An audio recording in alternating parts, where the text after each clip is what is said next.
Yes, we're going to Berlin.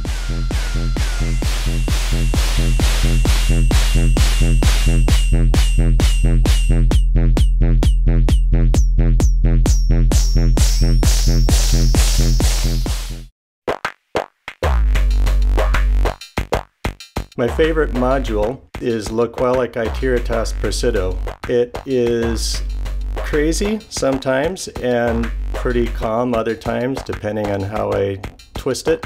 It's really responsive. It plays extremes. You can quickly go from one extreme to another, to something very calm, to something very abrasive. And I'm used to that with a cello, which I have played for a lot longer than I have Eurorack. And I can do the same thing with my cello, so I'm kind of used to that.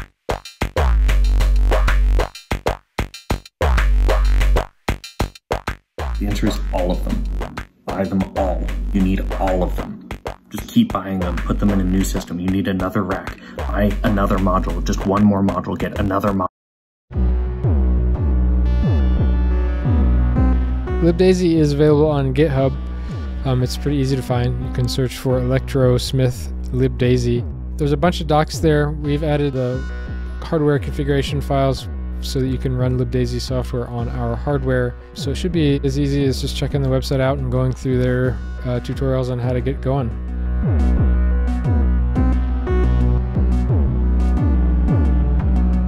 Well, we kind of don't really subscribe to those hoity-toity types of titles here at Noise Engineering, but I can say that Alice knows she's in charge.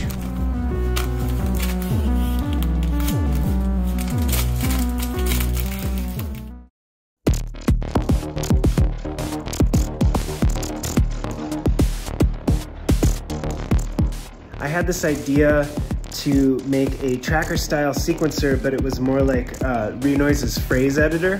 So you could like sequence the sequence, and then you could add AI, and then we could also add like a Z-plane filter, and then we could add we could play Street Fighter 2 on it, and it would be analog, and then it could be like $150, and then everyone was like no.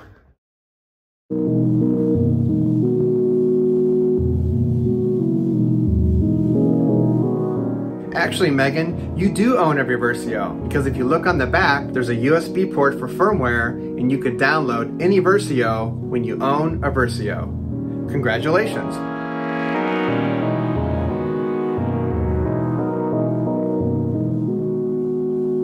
I'm so glad you asked. Recently, I've been sequencing all 4 melodic voices in my system with a single melodic sequencer, the Metropolix.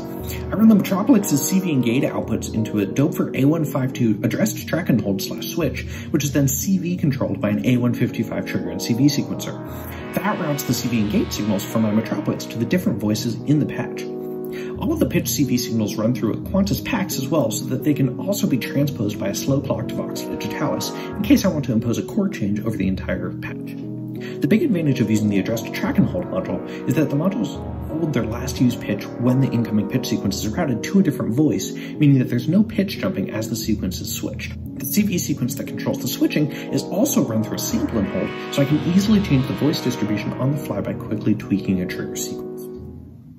I also like to open and close filters with LFOs.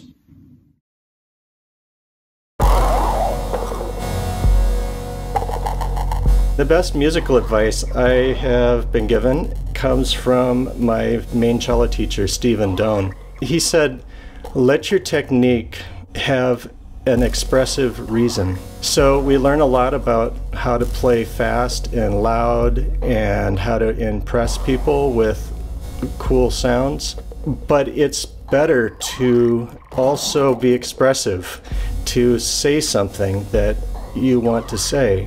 When I studied with him, every bit of advice that I got about playing the cello came from a musical standpoint. You can focus a lot on the gear, but in the end, you want to focus on your musical goals and how that gear is going to serve those goals.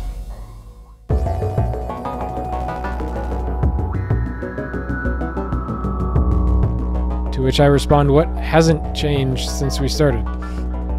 It's weird now to wake up and have a whole team behind us when it used to be just, well, at one point just Steven and then just the two of us.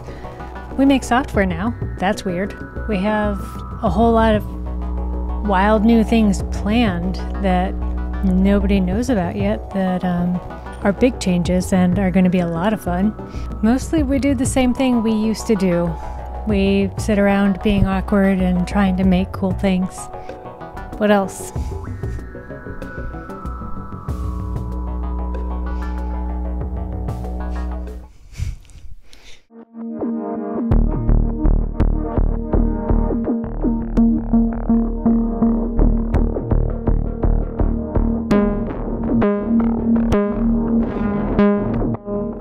That's an excellent question.